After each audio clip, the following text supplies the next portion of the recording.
I'm Carol Cohn, and welcome to Purpose 360, the podcast that unlocks the power of purpose to ignite business and social impact.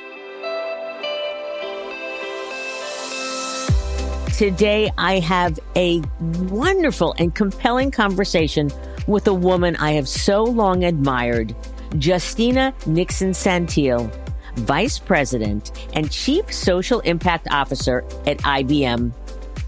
Justina is at the forefront of driving strategic, socially responsible initiatives that leverage IBM's technology and talent to tackle some of society's most pressing challenges on a global scale. She drives the initiatives that enable IBM and its employees to transform their altruism into realities for communities and the planet, with a deep focus on career readiness and environmental sustainability. Justina will share with us with great enthusiasm the goal of IBM to upskill 30 million people by 2030. Through a strategic focus on IBM's free education program, IBM SkillsBuild. Her global team is creating opportunities for underrepresented communities, upskilling adult learners, and connecting high school and university students and faculty with valuable new skills and career paths. We will also hear about IBM's new Sustainability Accelerator launched in 2022. It has been heralded as a blueprint for corporate responsibility. So join us as we unravel the marvelous and intriguing layers of purpose and impact with Justina Nixon-Saintil, gaining insights into the visionary strides IBM is making in shaping a better, more sustainable future for us all.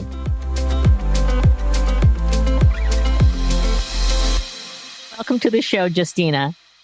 Hi, thank you so much for having me, Carol. It's just absolutely, it's a joy to have you there. I've been following IBM, of course, for many, many years. So I'd love to start out with your background, because you're an engineer and you went to the University of Buffalo and you were the only Black woman of color in your class to graduate. So talk a little bit about your background, because it's extraordinary. And then we're going to say, how did you get to what you're doing today? Oh, absolutely. So, I'm an immigrant. I came to the United States around the age of 9, settled in the South Bronx in New York, just always interested in problem solving and taking things apart. And eventually I had the great opportunity to attend the University at Buffalo. I majored in mechanical engineering. But you are correct. In the mechanical engineering department, I was the only Black woman to graduate at the time. And even as I look back, and I've gone to other graduations over the years, that hasn't changed significantly. There's still a very low number of Black women who are majoring in engineering. So that is definitely something that's a focus of mine. And I understand that when you were growing up, that your siblings were very cautious about you because you like to take things apart. And I think that you said you didn't take the TV apart, but you did take some other things apart. So we had a typewriter that I remember taking apart, and they were not happy about that. I was the youngest of 5. So they were already in many grades ahead of me and had probably more use of the typewriter than I did. But I had the great fortune of having siblings who also cared about me greatly and helped me advance as well. My sister is the one who recommended that I consider engineering.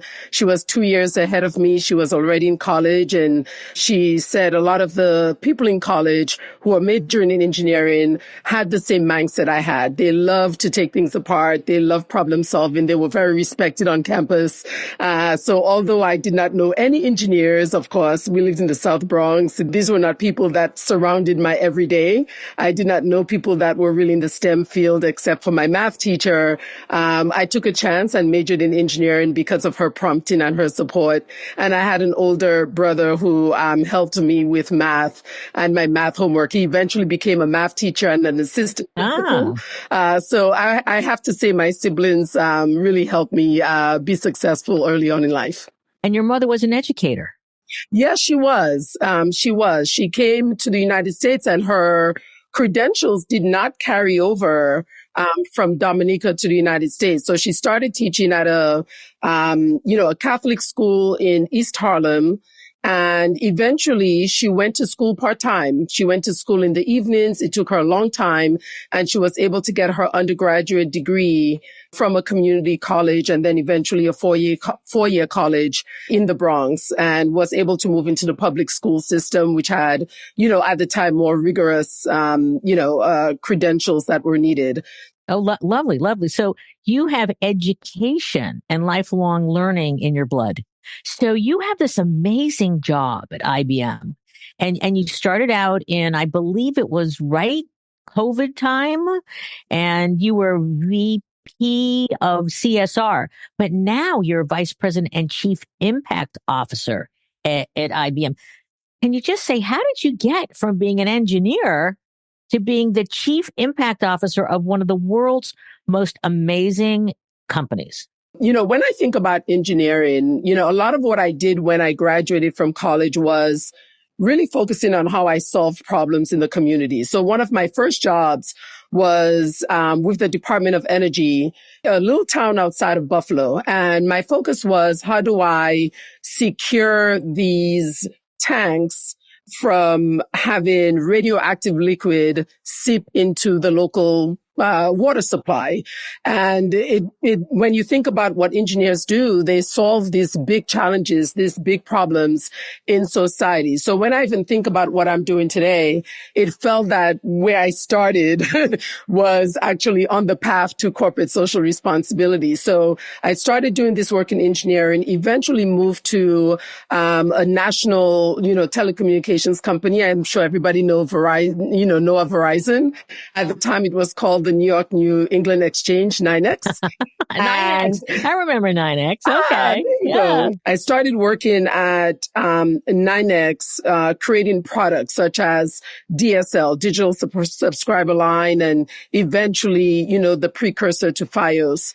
And a lot of what I was doing as well was solving the problems that customers had. So I was very focused on how we increase the quality of our products. How do we make sure we offer the right products? And even looking at pricing, how do we make sure people could access our telecommunications products as well. So eventually that led to product development, marketing, and then corporate social responsibility. And Carol, I did have a gap during my career where I had 3 kids, 5 and under. And I left for a few years, focused on my young family, and eventually came back into the workplace. So you would consider me a re-entry hire. I think a lot of women who leave the workplace, take care of their families, whether they're young families or, parents, and were able to come back in. So I was very fortunate to be able to do that.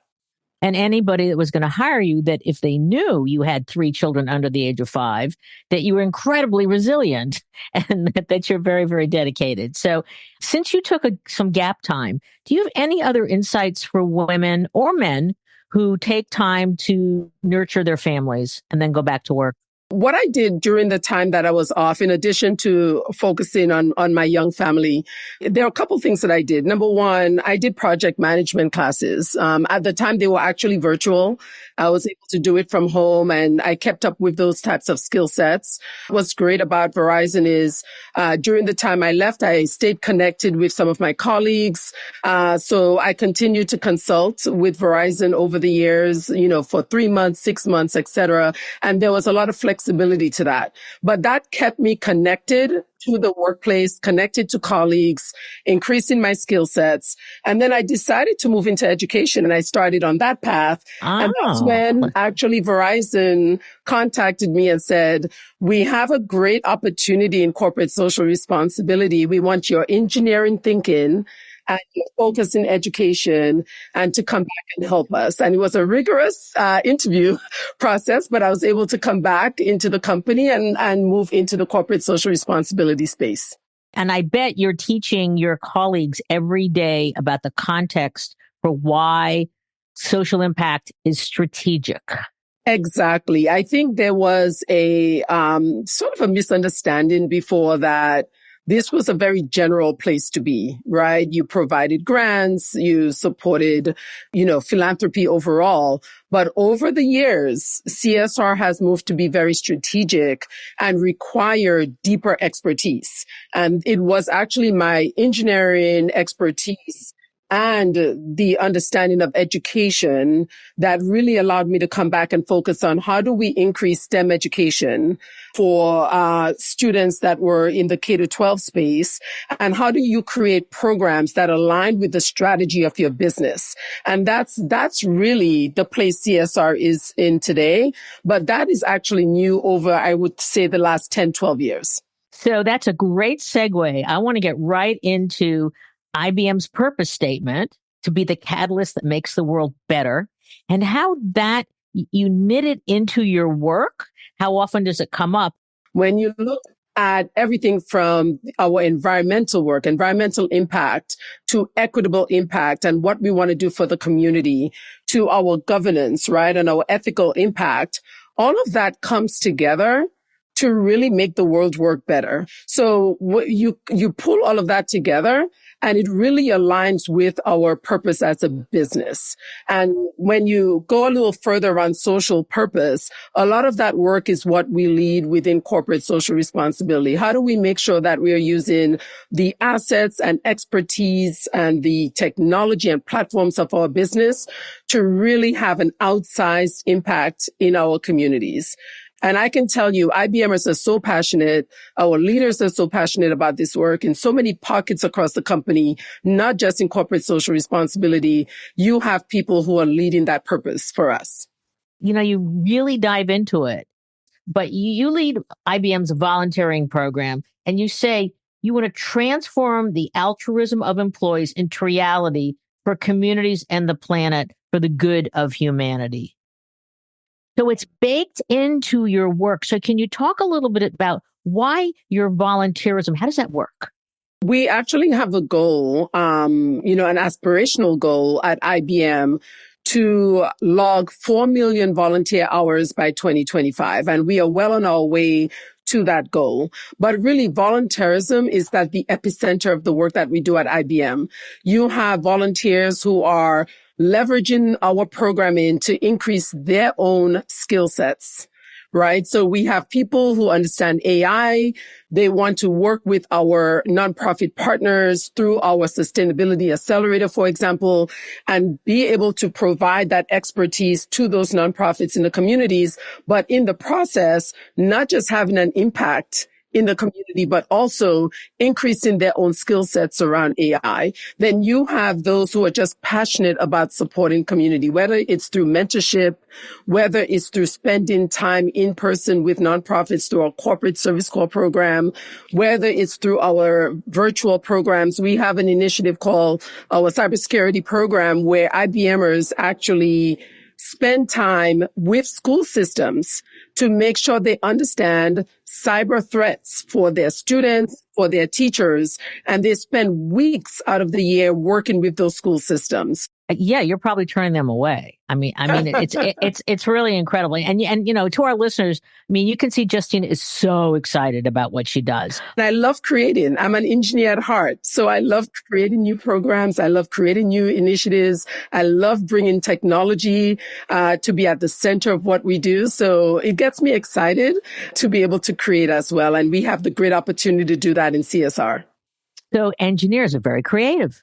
Yes. Absolutely. Okay. So towards that end, I know you are just so excited about your 30 million by 2030 goal. Yes. And SkillsBuild. Yes. And so can you just share, it's a marvelous, marvelous initiative. So please share with our listeners, what are the elements? Why is it working so well?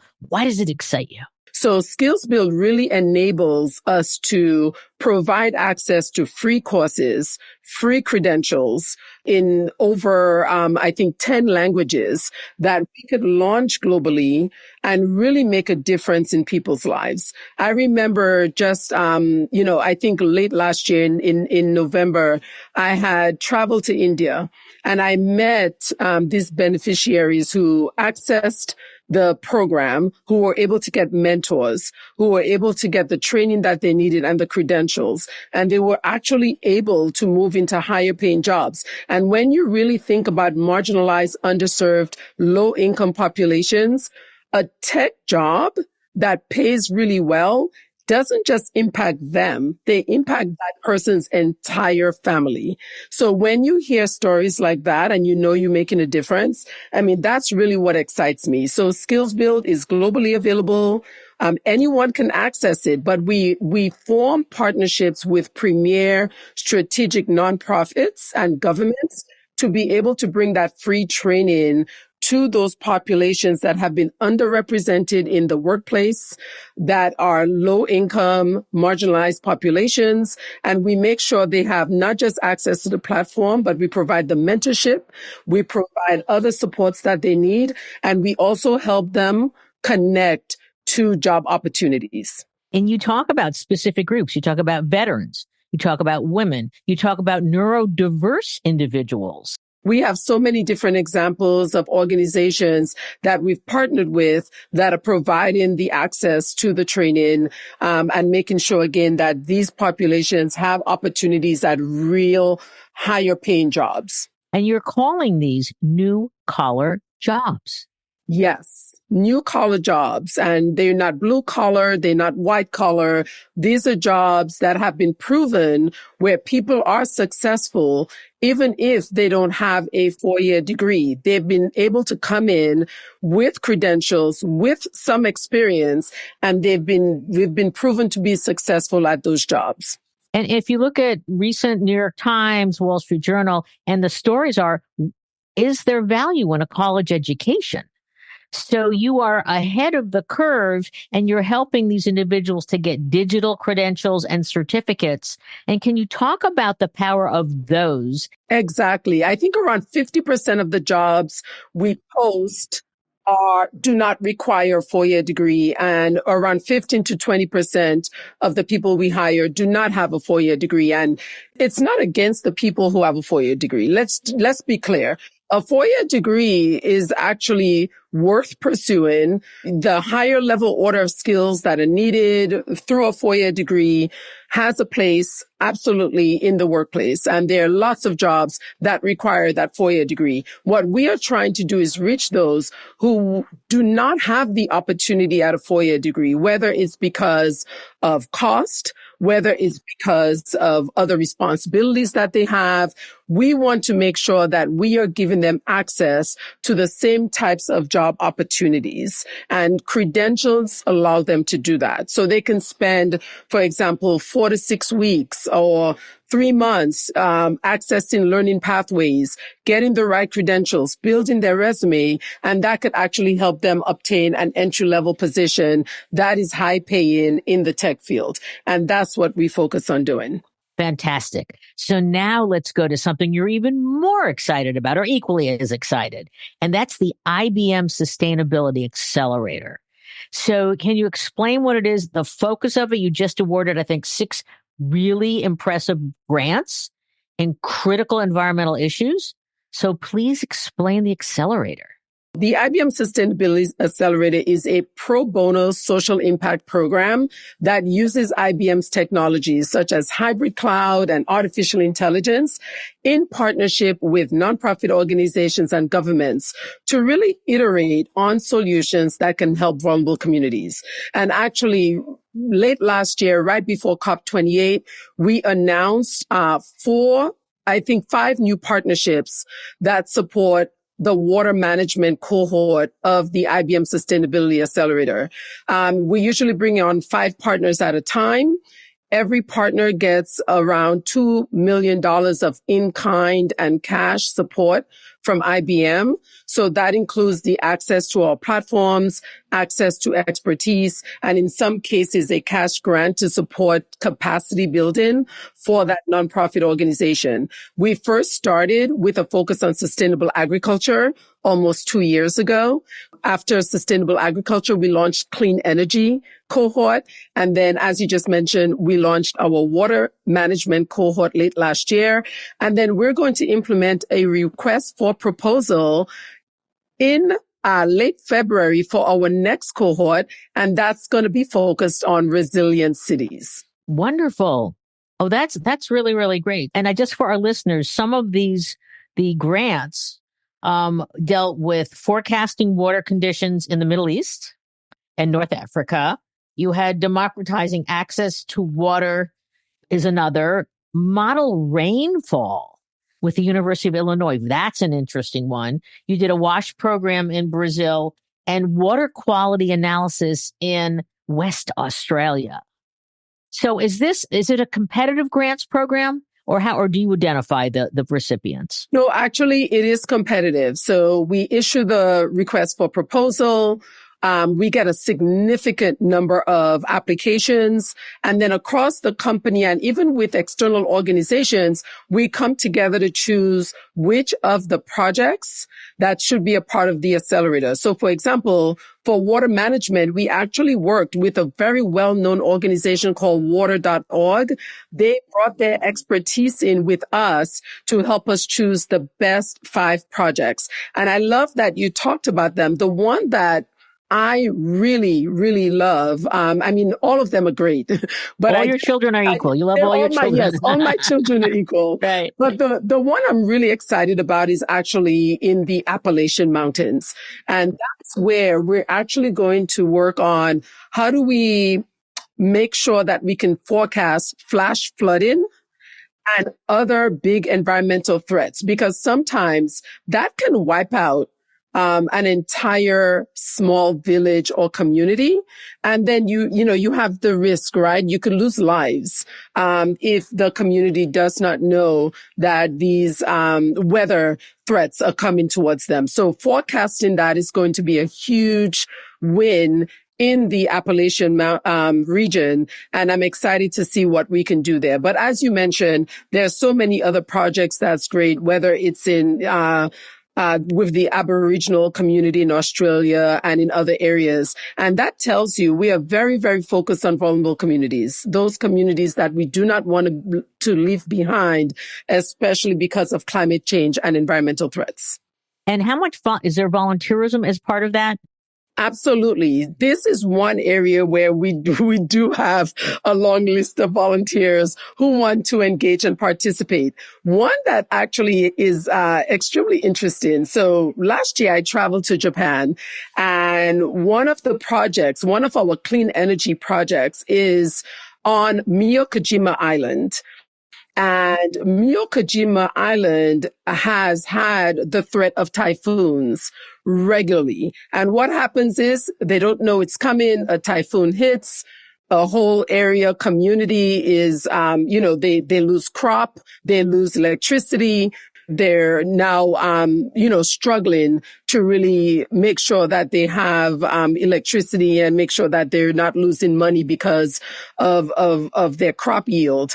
And what we did is we're working with the government of Miyokojima Island to make sure that they have access to our forecasting tools to support the community, to implement a grid system there.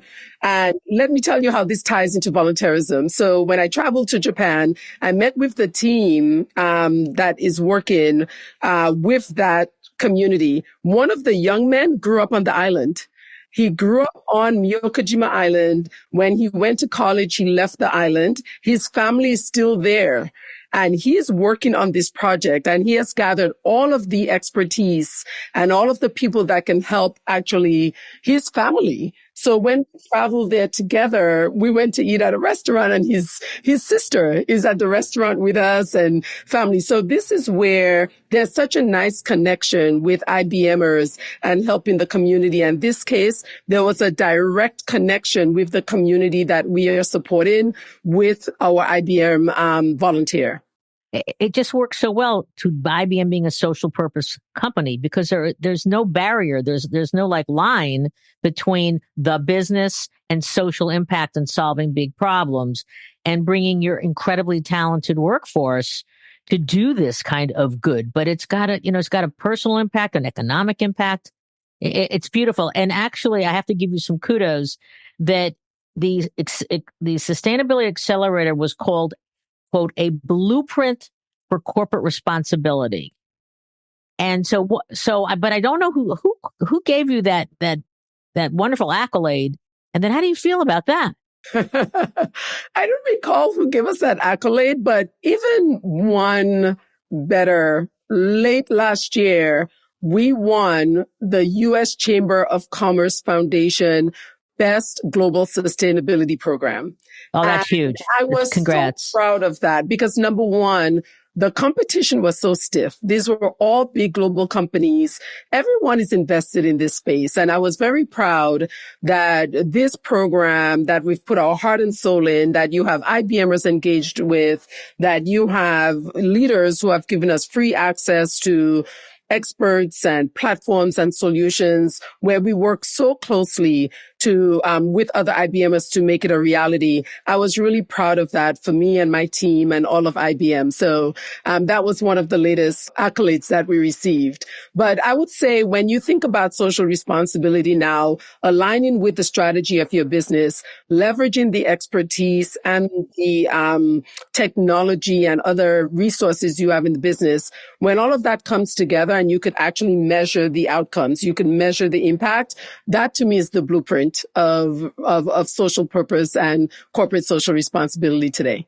Beautiful. So you brought up measurement, and I would love to know, how do you measure the impact of your initiatives? We work with our nonprofits to be able to do that. So I'll give you a couple examples. For example, in SkillsBuild, we're able to measure how many people come on the platform, how many people complete the learning pathways, how many people are able to get a credential. We have all of those stats. And that we can report in our annual ESG report, our IBM impact report.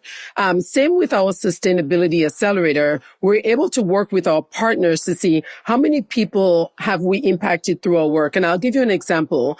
With Plan 21 Foundation in Latin America, in Costa Rica, we implemented a program with them where we provided insights to weather data that helped them with increasing the yield of their crop.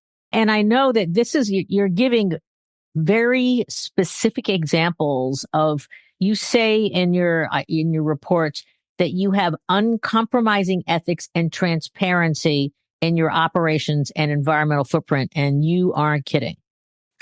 So that's great. I want to ask you something that I have been asking a lot of my colleagues right now, since AI was the talk of Davos, and it's like, okay, is it good? Is it bad? And such.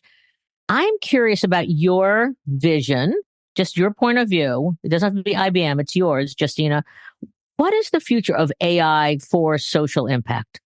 So I've been thinking about this. I tend to be a glass half full person. So I'll tell you from what I think is very positive. When we look at AI, even from a sustainability perspective, and I'll start there. I think there's a lot that AI can help us to do around analyzing data and helping us figure out where we need to focus our efforts, how we can help certain communities.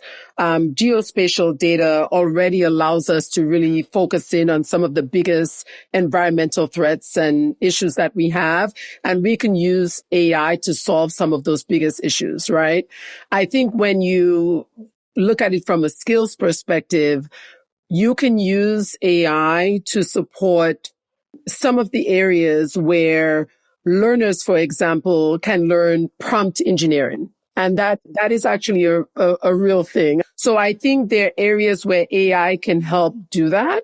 And even on some platforms, AI can better understand what you need and help connect you to the right jobs, help connect you to the right learning pathways, etc. So I do believe that it will actually help raise the skill set and the opportunity for many of the communities that we work with.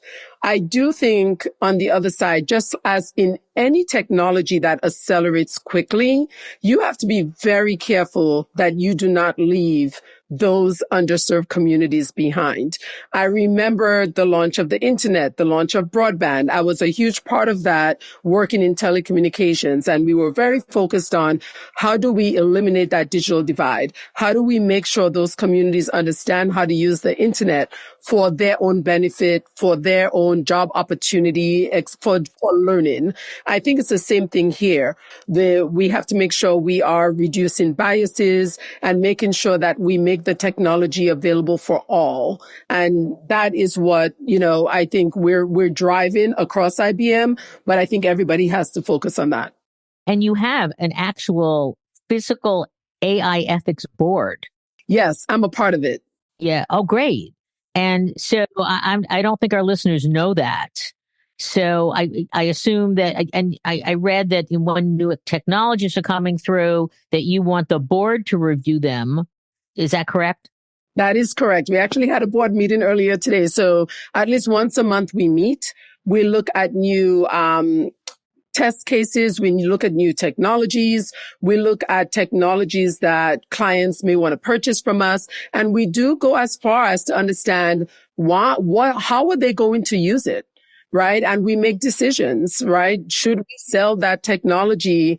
Making sure that we understand, is it going to be used for good? Is it going to be used in a negative way? And we make those tough decisions. So yes, we do have an AI ethics board that looks at all of these different issues. And we vote and, we make decisions as a team. I love that.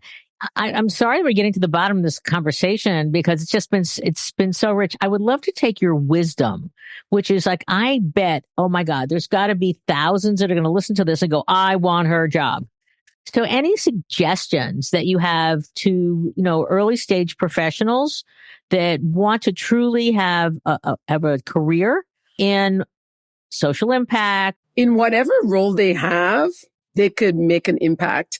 When you really think about true corporate social responsibility, when you've really accomplished it in the best way possible, it is embedded in everything that you do. So whether you're in marketing, whether you're creating products and solutions, whether you're working with clients or partners, you should be considering social impact. What does this mean for society? What does this mean for the community? Now, separately, if they want an actual job in corporate social responsibility or in ESG, I would say that they need to make sure they have some deep expertise in the areas of importance. For example, sustainability is huge, right? In some companies, health is a big focus.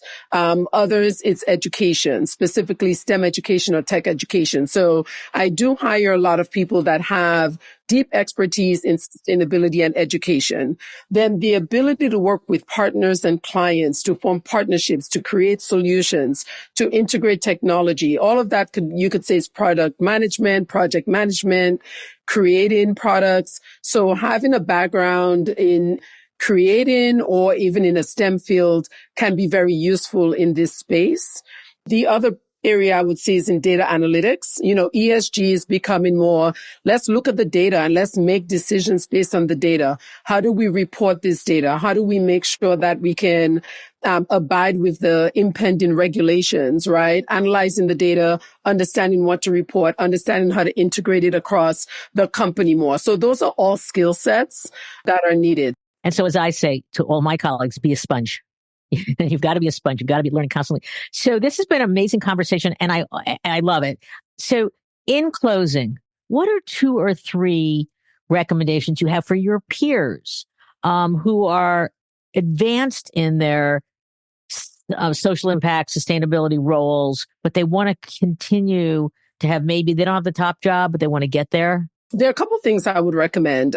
First of all, like I mentioned, tech and AI are at the center of all of this work.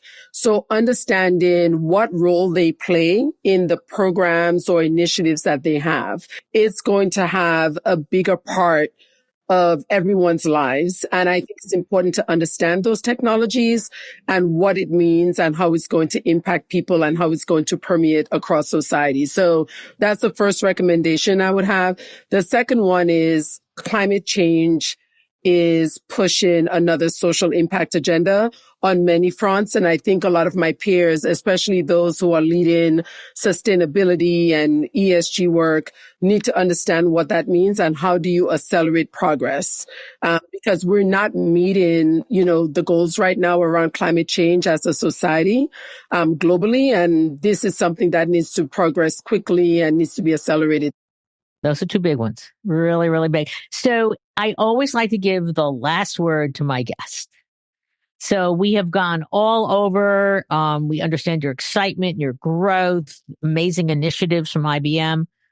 What would you like to just leave our listeners with?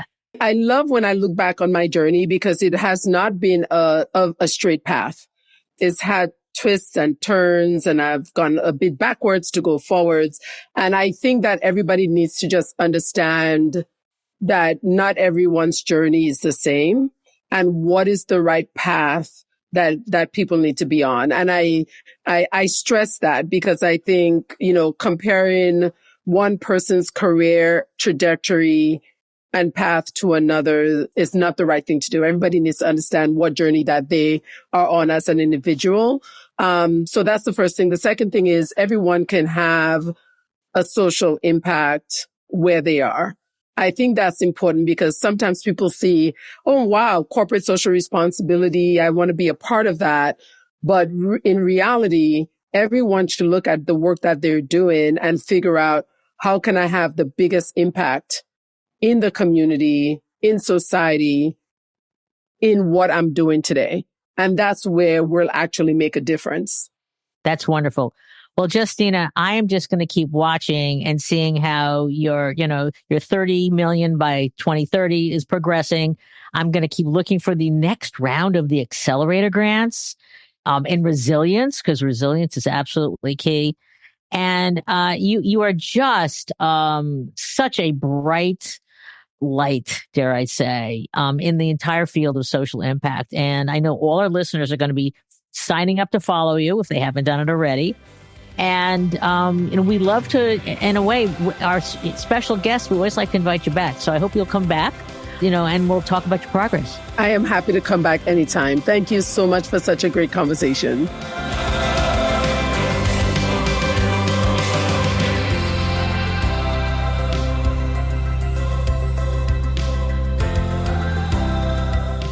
This podcast was brought to you by some amazing people, and I'd love to thank them. Ann Hundertmark and Kristen Kenny at Carol Cone on Purpose, Pete Wright and Andy Nelson, our crack production team at True Story FM, and you, our listener. Please rate and rank us because we really want to be as high as possible as one of the top business podcasts available so that we can continue exploring together the importance and the activation of authentic purpose. Thanks so much for listening.